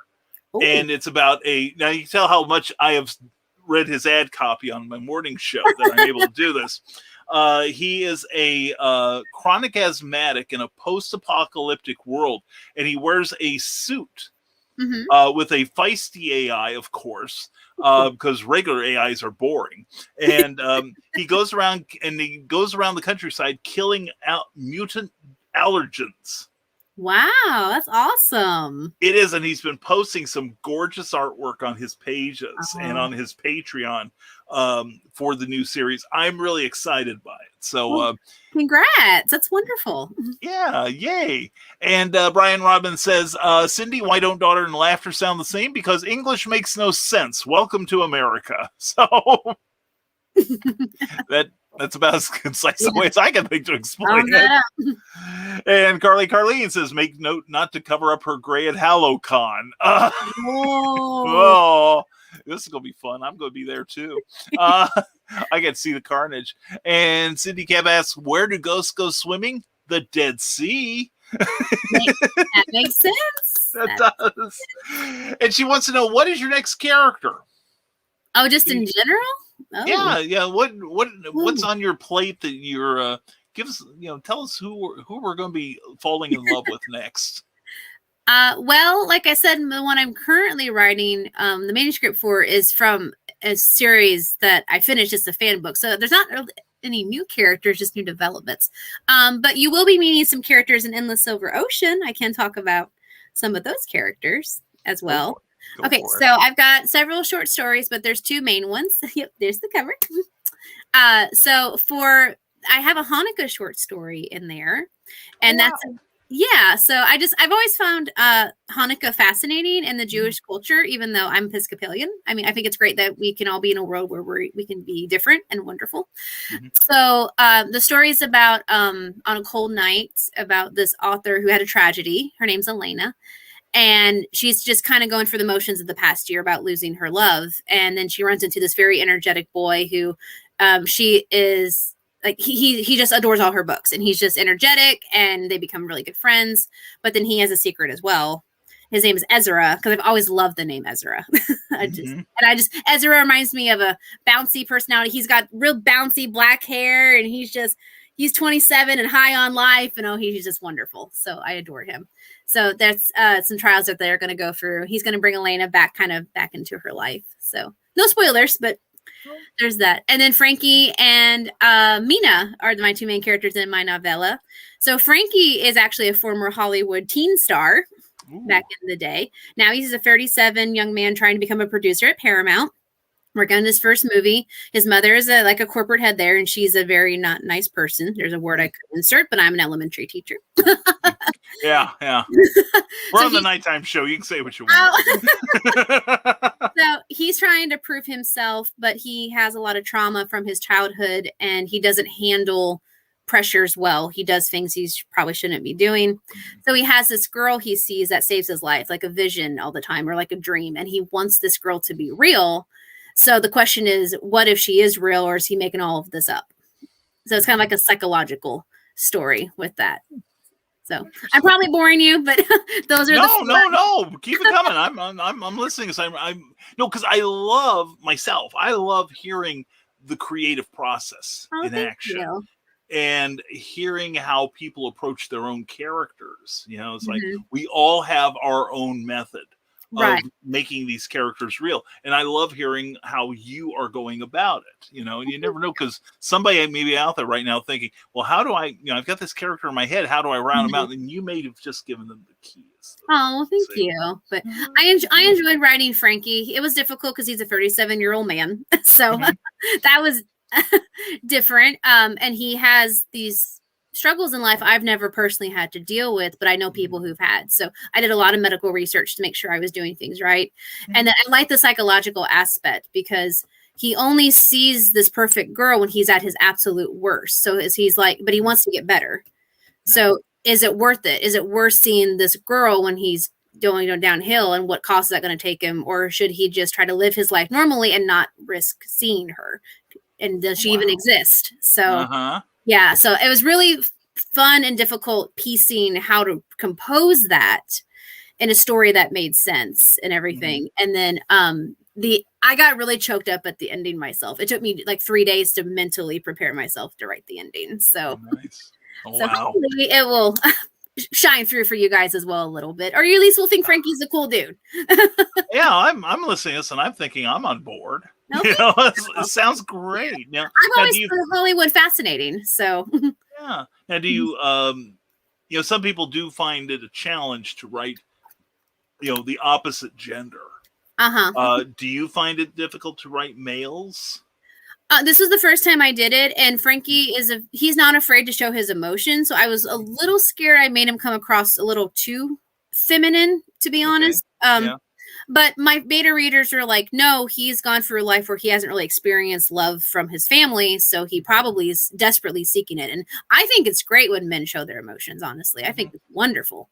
So I was relieved to hear that. But you guys can judge me fairly. see how well I did. And I had a lot of guy friends, luckily, too. So for some of that stuff, I asked questions and made sure I got, because some of that stuff that I don't understand right as well. So no, that's very important. It's like I was raised by my mother pretty much more than my father after a certain point in time. And it's like I have more of an affinity for female characters. Yeah. It seems so, which yay me. So it's fun. It is good. And it is good to get into the head of the other gender. It is. Because it helps you in real life too. That's probably why I'm still alive.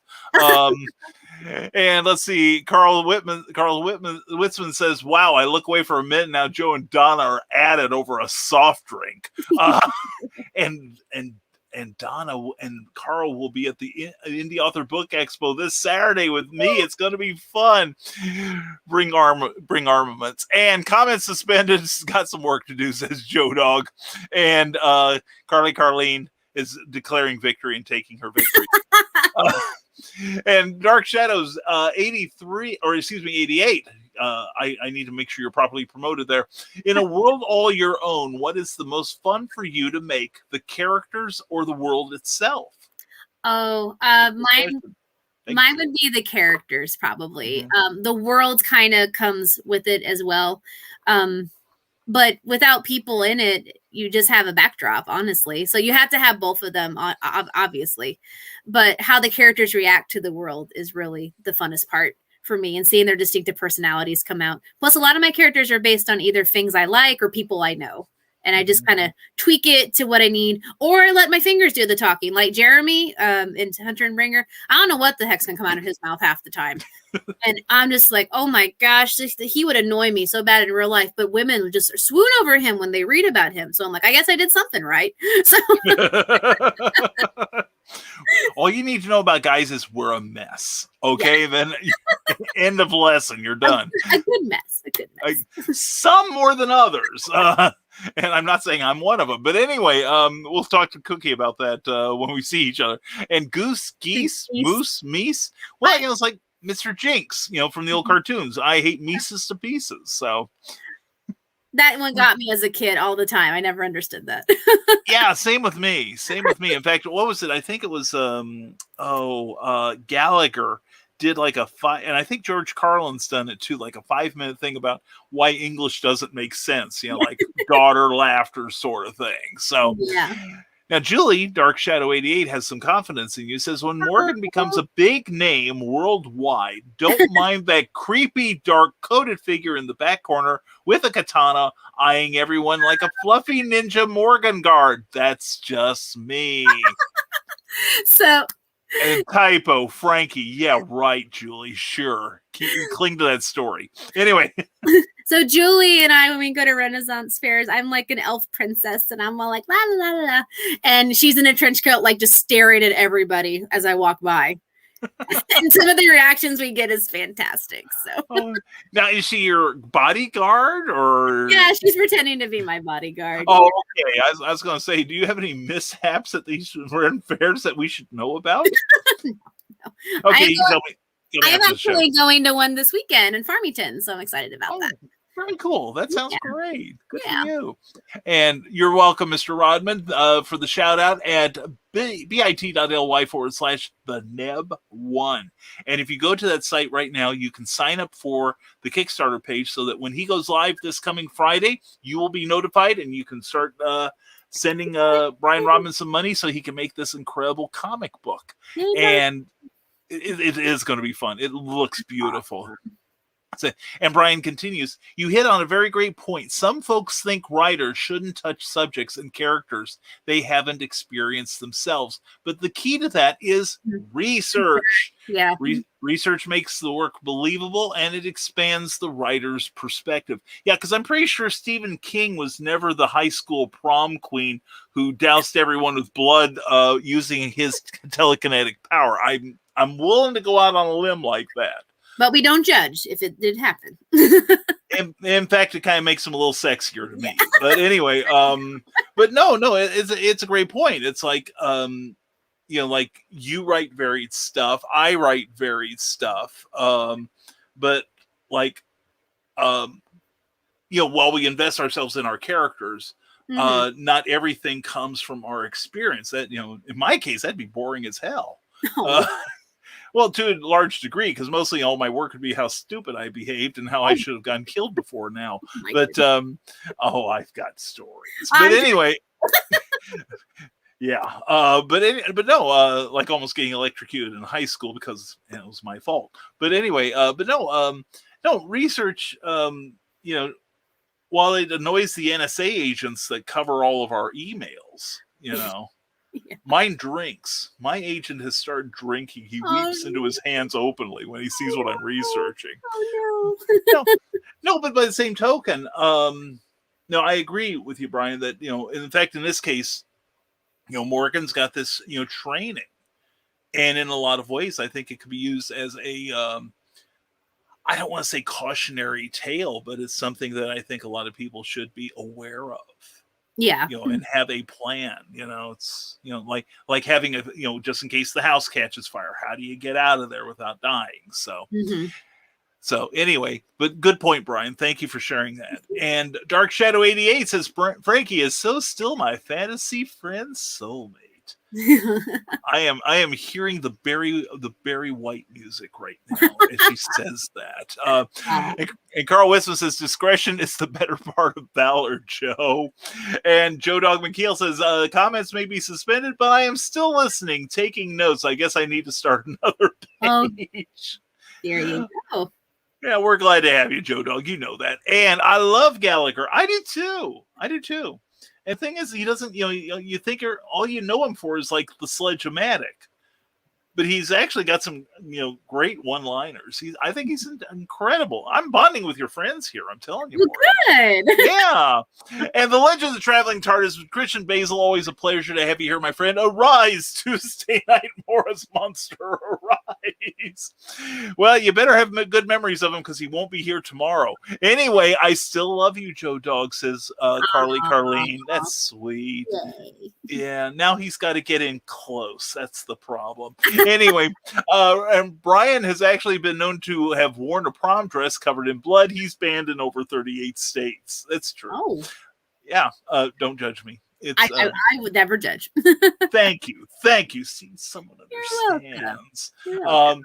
And what genre would we kind of have this, but what genre would you like to write in that you haven't?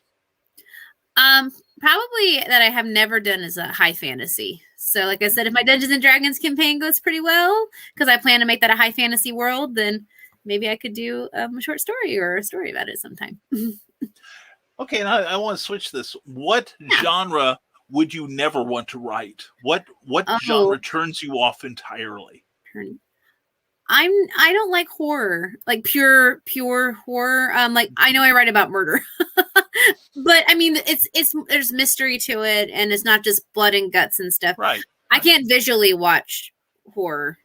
So I think writing just a book strictly about that would be probably near impossible for me, to be honest. And I think strictly sci-fi, I would feel like I was a liar because, like I said, I have trouble comprehending and digesting sci-fi, but I like some of the elements in it. So I don't mind incorporating it a little bit in some of my stories, but I don't want to be a fraud. I get it. I get it entirely. I mean, there's like some hard science fiction I don't know that I could write. Yeah. Mine's mostly that 50s psychobabble. You know, like Star Trek type. You know, it's like let's get the dilithium crystals and run our transport array through it, that sort of thing. And I was like, no, it doesn't make a bit of sense. That's the stuff I dig. Thank you. I'm like, what are you doing? You're making words up. You're making everything up. Yeah, exactly. well, now wait a minute. I've heard it said that Shakespeare had to create words because the English language at the time did not have those words. No, that's fine. But in sci-fi, I think it's just funny. They just automatically know how to fix every situation, and I don't understand half the words they're saying. And I'm like, yeah. Plot device. Yeah. The Deus Ex Machina is strong with this one. Yeah. Cindy Kemp would like to know, where is the ocean the deepest? At the bottom. Good to know. That's good to know. Yes, it could come in handy one day. And Dark Shadow 88 says, no judgment here. Good for you. And Brian Robin says, look, Christian, I can wear any dress I want with any animal blood I want. You can't contain me. And Legend of the Traveling TARDIS says, I don't usually want to judge people, but it's Brian. He telepathically is begging me to. Well, it is true. I am the voice in his head that commands him to kill. Oh, my goodness. And inexplicably, I'll still pimp for him that check out the Legend of the Traveling TARDIS every Tuesday night live at 6 p.m. Eastern, 5 p.m. Central, because it's always entertaining, always fun, and it's all Doctor Who. It could probably even turn Morgan into a fan. Who knows? So, and now we are caught up with the comments once again. So, yeah. So, let's see. Let me get back to this. Available currently on Amazon, Endless Silver Ocean. Where did you come up with that title? That is such an evocative title. I love it. Well, thank you. So I have a love-hate relationship with water. So I think it's beautiful, but I don't know how to swim. So I'm kind of terrified of it. So I've never seen the ocean because it's just this endless void to me of mystery, and I'm not sure if I want to dive into it. So that's the endless and the ocean part.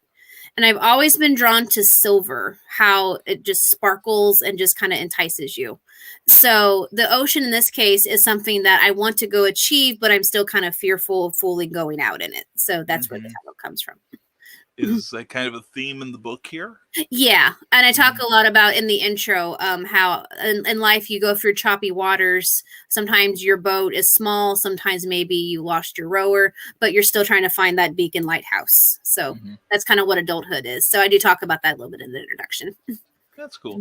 Now, do you publish yourself, or is this published through a third party? This is from my imprint. So I used to work with Paper Crane Press for my young adult works. And now my new adult is for What If Publishing, which is an imprint that I made, but with their assistance. So very cool. Very cool. Now, let's see here. I've got to find the name here. I'm going to ask you about something here. Okay. I'm on another page here. New profile. Okay. And talk to us about geekycool.com. Oh, okay. So geekycool.com, I describe it as like an online nerd magazine. So what they do is it's run by Larry. He's amazing.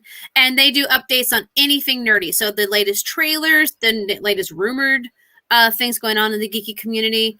I'm more of their I joke, I'm like the nerd BuzzFeed writer of the group. So I do like nerdy top 10s and things like that. And they're fantastic. They let me promote my books as well, which I'm very grateful for.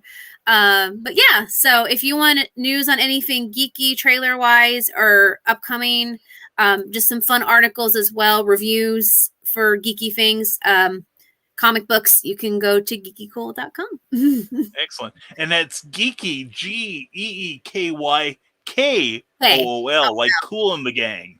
Yes, that's exactly why they did it. Yes, exactly. So please check that out. And how long have you been doing that kind of writing? I just started with them actually on my birthday in November 1st. So that was my first time. And they also have a web show they do Tuesday nights as well. It's called The Professor and Ace. So it's Larry and AJ. They get on there and they discuss different topics. Sometimes if they want me on, they'll move it to Thursday because usually Tuesdays are my Dungeons and Dragons night. Well, I guess this is the last we'll be seeing you for a while then. My Dungeons and Dragons group was so great, Brian. They said, you do your really good interview, we'll move it to Thursday night. So I was like, yay. Oh, that's sweet. That's yeah, cool. They were wonderful. But yeah, they also have a web show as well. And they talk about things from geeky movies or what's going on.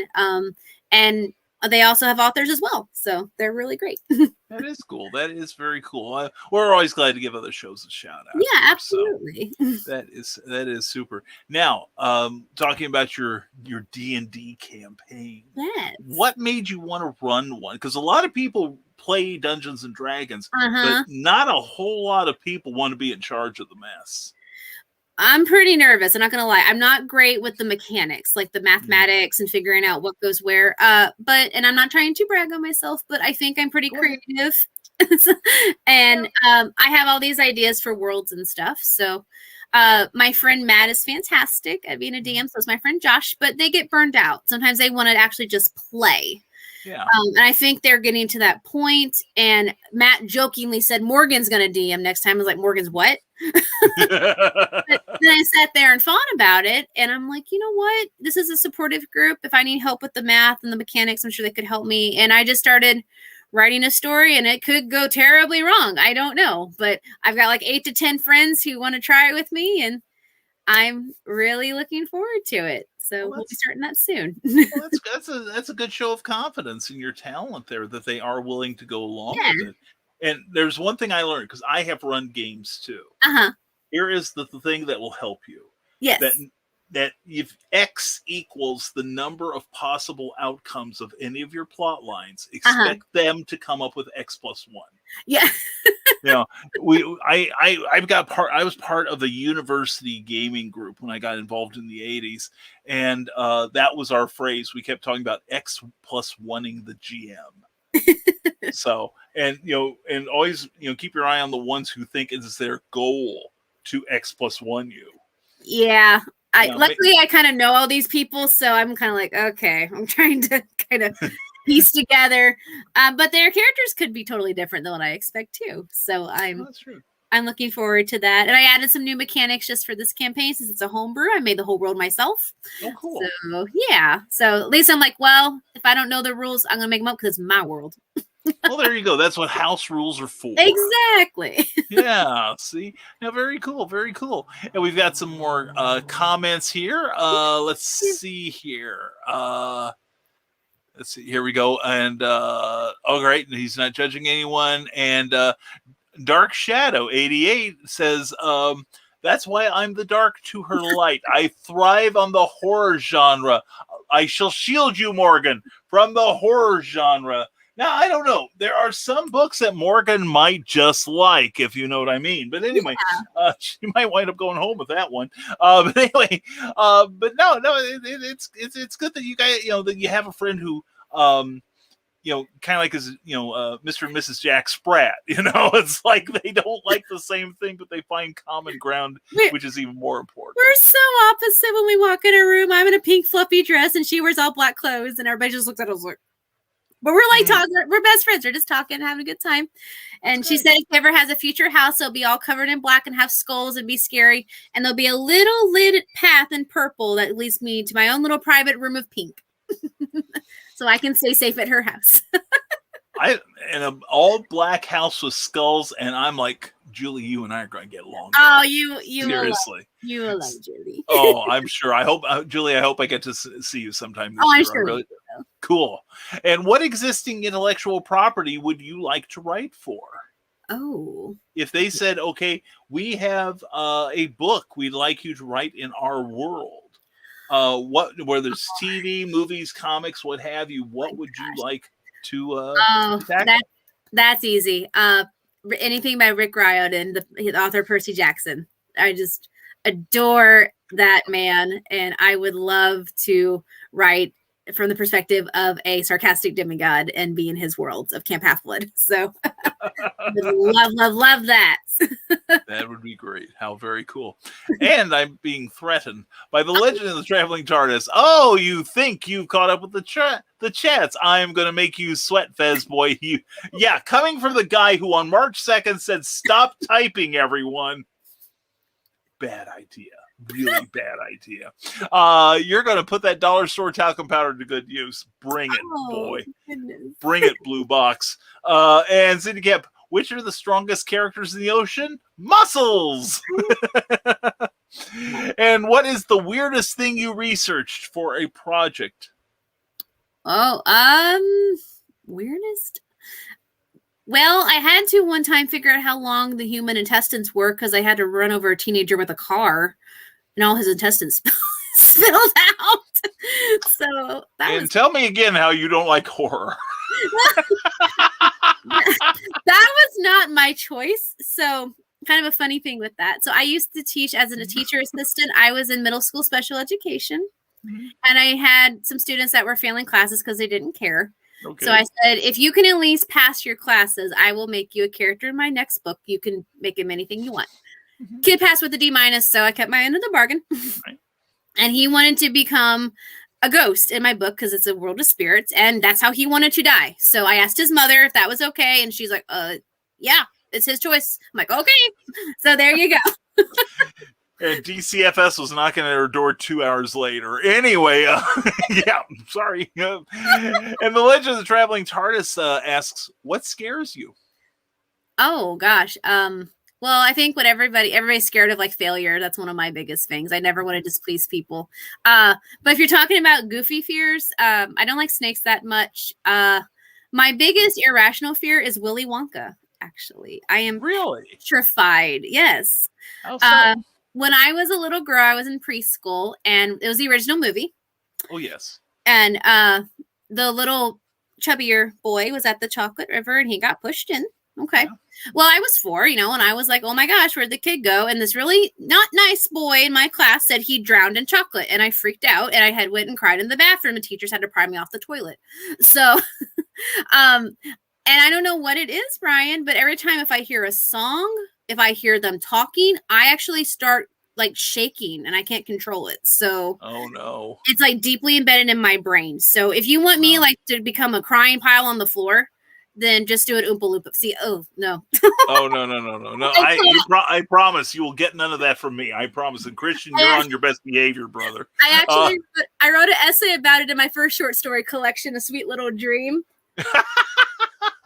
I called it The Evil Candyman, and I got an A- for it in my college literacy class. There we go. See, again, turning pain into gain. Well done, young lady. Well done. And Joe Dog McKeel says, bamboo shoots under the fingernails, then ask, do you want the pain to stop? When they say yes, you chop off their fingers with the meat cleaver. I have a great opening for a new story now. We're glad we could help, Joe Dog. That's what we're here. We are the learning place. And be back. You can't threaten us like that. And Cindy Caps asks, why do seagulls fly over the sea? Well, if they flew over the bay, they'd be bagels. I love that. That is great. And the Legend Traveling TARDIS agrees with all of us. We all come together on this statement. Cindy, you're a goddess. You are.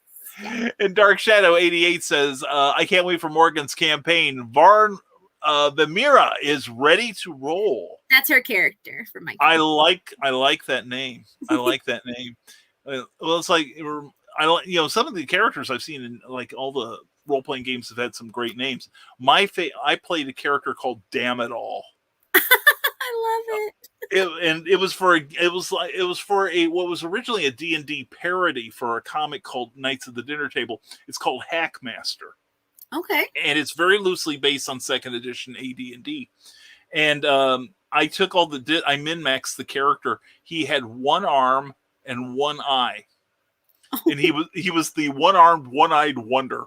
And it was one of the most fun characters I ever played. And we had a friend come in, and she was going to play my cousin, Oh Crap. And we didn't tell anyone except for, the GM, who was my wife, and just the three of us knew. And so at one point, my friend comes in, and she goes, "Damn it all!" And I'm like, "Oh crap! Damn it all! Oh crap!" And then we embrace. So perfect. And Cindy Kappa asks, "Your D&D character is which? What's your alignment? What's your race?" Oh, Julie's or mine? Yours. Oh, okay. So the current one I am in, we are at a homebrew, so we got to make our own races. Oh, so nice. I am an Aqua Knight, which is basically a mermaid, which is really fun. Ooh. And I'm always good. I'm neutral good. So. Okay. And if you ever ask me, Cindy, I'm chaotic naughty. Anyway, Cindy Kappa asks, "Have you ever traveled to a location for book research?" I actually based Spirit Vision in my hometown, so it's really fun going back to some of the community members. They'll ask me like, "I know where that spot is," or "Where exactly did you do this scene?" So I would love if I ever got famous for my hometown to have like a Spirit Vision. Or just like Sports Washington has a Twilight tour, so I mean it's possible. Why not? When you get famous. I hope so. I hope so. That would be nice. Yeah, but I haven't traveled anywhere like fancy or exotic. I like to actually make things based in my local area because there's so much rich beauty that's a lot of people don't see in my home state. So that's kind of what I try to do. That makes a lot of sense. And Joe Dog Michaela goes, "Come with." Okay, I will stop. No, you won't. Keep going. And Dark Shadow 88 says, "Can attest to the Willy Wonka thing. I forbid people even saying insert name of Little Orange Man if I can stop them. Good for you. You're a good friend." He is. And what did the beach say as the tide came in? "Long time, no see." We love you, Cindy. You're the best. And last night, Cindy says, "I had a dream that I was swimming in an ocean of orange soda. I guess it was just a fantasy." Oh. I love this. Great. And Dark Shadow 88 says, "My brother once played a dwarf who ended up losing all of his gear, ended up finding a pitchfork for fighting, but if I remember right, was still butt-ass naked." Well, that's interesting. That's a diss ad right there, I'm thinking. Funny. That is hilarious. I love this. Now, does Julie play D&D with you? Or yes. She does. Yes, she does. Yeah, that's right. You're a character. Cool. And she's going to be in your game, right?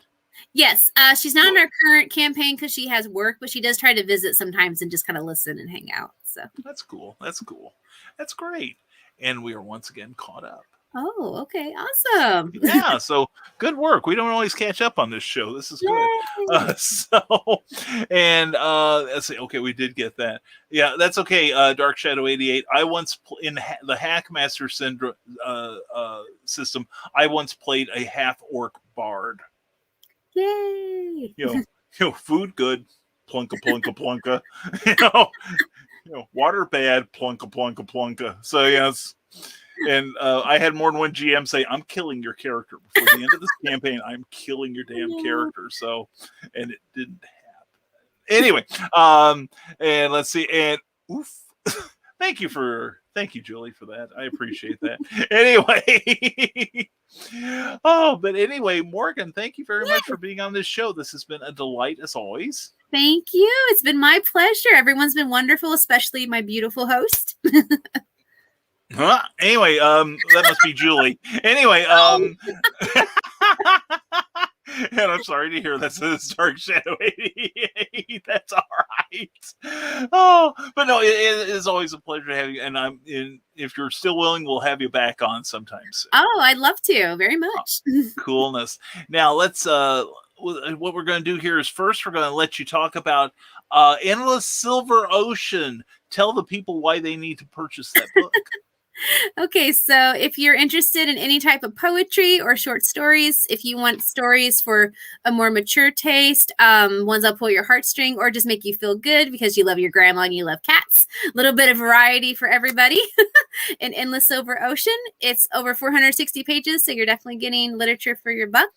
And I appreciate you guys looking into that. And I also have other series as well, from paranormal to supernatural, new adult, young adult, a little bit of everything for everybody. And I also have a website, which I don't know if we've mentioned yet. I don't think we have, but while you're doing that, I will type because I remember what it is. It's really easy. Yeah. So my website is morganscomnick.com. So it has all my book information and where you can buy them. I also do nerdy top 10s every month. I do interviews with other authors or just wonderful people in my life. I list every anime and manga I've ever seen or read by preference and by company. So you want to know how much of a nerd I am and want to test me on it, then can definitely do that. I also do run the Japanese anime club at my local high school for 5 years. So that's excellent. Excellent. Yeah. So yeah, morganscomnick.com. Yes, check it out for everything you need in life. That's her new catchphrase. And Cindy Cap wants to know, how do you cut the C in half with a seesaw? Cute. You're the best, Cindy. Thank you so much for your jokes and your great questions. Thank you all for your great questions. Actually. Yes. You've made this a fun show for all of us. Absolutely. Definitely. And again, check out morganconmick.com for everything you need in life. And Dark Shadows E8 says, I can solidly vouch for her books being awesome. Hint, hint, you want to buy them all. You know you do. So with that unsolicited testimonial there, run to Amazon.com and definitely check out the work of Morgan S. Comnick. And Morgan, again, thank you for being here. Thank you for allowing me to. I appreciate you. And we're going to have so much fun at Heroes for Kids Con. Yes, we are. So much. We are. And people are going to just be jealous of the two. They're going to be so jealous. So jealous. So anyway, I'm going to mute you, put you in the background so I can say goodnight to you properly. Perfect. And then I will sign off this show. So anyway, that was Morgan. And you also, they can follow you on Facebook? Yes. Yes, absolutely. Right? Yep. All right. So check her out. And good night, everybody. Joe Dog McKeel, thank you for being here, brother. Thursday nights at 9, check out Stupid O'Clock. It's a great conversation show. Also, Saturday nights at 11 p.m. Check out Joe Dog McKeel and the rest of the Stupid O'Clock crew. Great show. And Cindy Cap says, thanks for playing. Much fun had by all. Definitely thank you, Cindy, for contributing to the fun as always. And thank all of you for being here. Thank you for making Morgan feel so welcome. And next week, we're going to have another returning guest, Michael Watson, #2Epic. He's got a brand new comic book coming out of a compendium of his earlier comic work, and he's a fantastic artist and has got a great show where he interviews creators and draws their characters. So please check it out. That's going to be Michael Watson next week on Clever Title Pending. Same time, same places.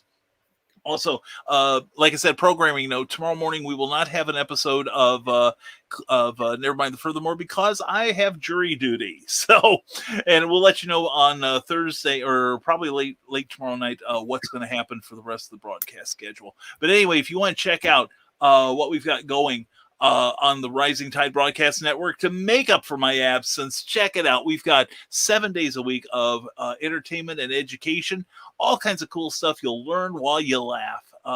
We've got shows about adult beverages, how to advance your writing career, and just general fall and fun. So please check out these shows. Take a screenshot, if you would, of the card there, and enjoy the shows on the Rising Tide Broadcast Network. Also, thank you to our Patreon subscribers. Patreon is a monthly subscription service where you can send a modest financial amount to your favorite creators and support them directly.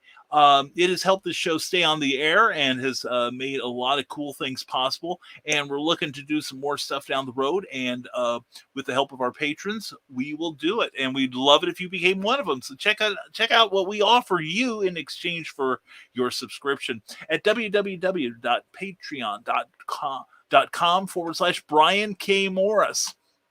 And as always, folks, check out our brand new book, Snow Ambition, a crime thriller featuring Abraham Snow by Bobby Nash. Check it out on Amazon, also at ben-books.com and bobbynash.com. It is an exciting, quick read. You will enjoy it, I promise you. And it's only 99 cents and fits lovingly inside your Kindle. You'll be glad you did. And also, please, if you want to sign up for our free newsletter, please go to risingtide.pub.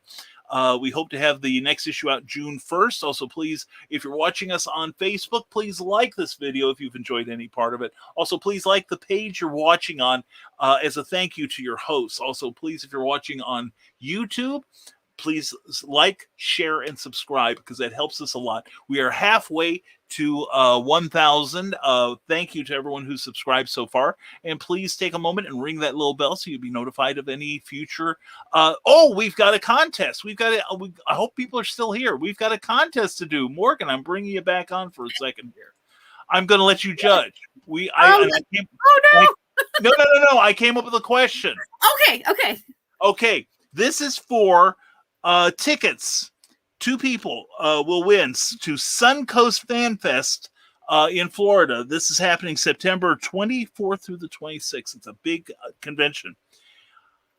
Morgan calls herself something that is on her Facebook page, and we have mentioned it several times. It begins with the letter O. The first 2 people to post will win those tickets, and we'll give you. And I know some of you may not be able to make it to that show, but you might know someone who can. So we're going to give everyone 1 minute to pick up on that. And he changed all locks, says Carl Witzman. That's how I can keep the cracking around here, dude. And Dark Shadow 88, you say art. I can't wait to see it. And we have one winner. Who will be the next? Who will be? We've got 2 winners. The contest is over. The winners are Dark Shadow 88. Thank you, Julie. And Chris Hutchings. Thank you very much. All right. I'm going to write down. Actually, both of you, I know Chris is my friend on Facebook. Chris, send me your email address so that I can pass it on to the gentleman who did that. Dark Shadow, do the same. Please send me an email.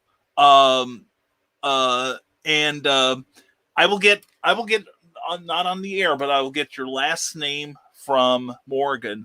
And please send me your email address, and I'll pass it on to Garrett of the Hanging with Web Show Network. And thank you very much. And Bob. So close. That was great. But anyway, Chris and Julie, thank you very much for playing, and congratulations to both of you. We will we'll work out those tickets, and I'll have Garrett Palmer Murray of the Hang of the Web Show Network get in touch with you and tell you how to pick them up. Okay. And Chris, surprised I knew that, weren't you, Morgan? Huh? I shouldn't be by now since you're my mom, but yeah. We didn't have any contest rules about being related to anyone on the panel, fortunately. But anyway, Chris, I hope you enjoy them. I really do. You and Julie both. Thank you very much for playing, and Morgan, thank you for being around for the contest. And we're going to close out the show now. Okay. Thanks, guys. Thank you. And me, Brian, me. Anyway, there we go. And Jessica Johnson says, big hugs to you and Cookie and to you, Morgan. Hey, back at you. Thank you so much, Jessica. Love you so much. And we will see you at Heroes for Kids Con in July. And also, thank you to everyone who's sent in your great questions. And don't forget, next week will be Michael Watson Hashtag most epic. It's going to be a lot of fun having him back here.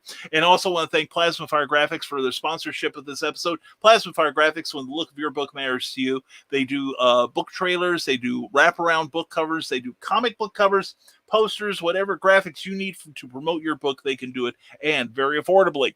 So check them out, please. PlasmaFireGraphics.com, and also check out their Facebook page as well. And that's all we can think of.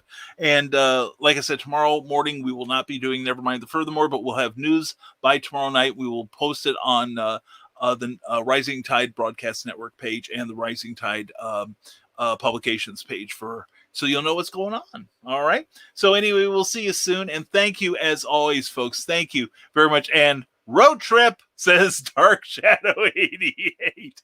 And thank you, Chris. Thank you for playing. Thank you all for being here tonight.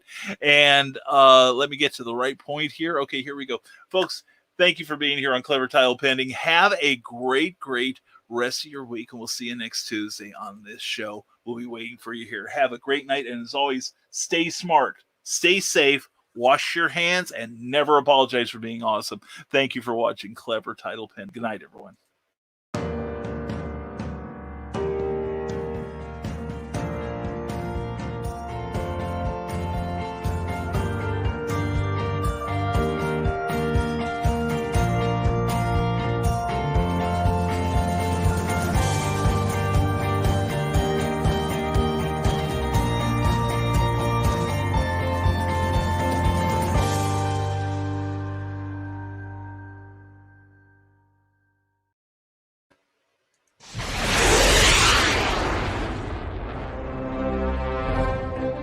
From author Brian K. Morris comes a classic hero in a high-flying, fast-paced, and action-packed steampunk adventure.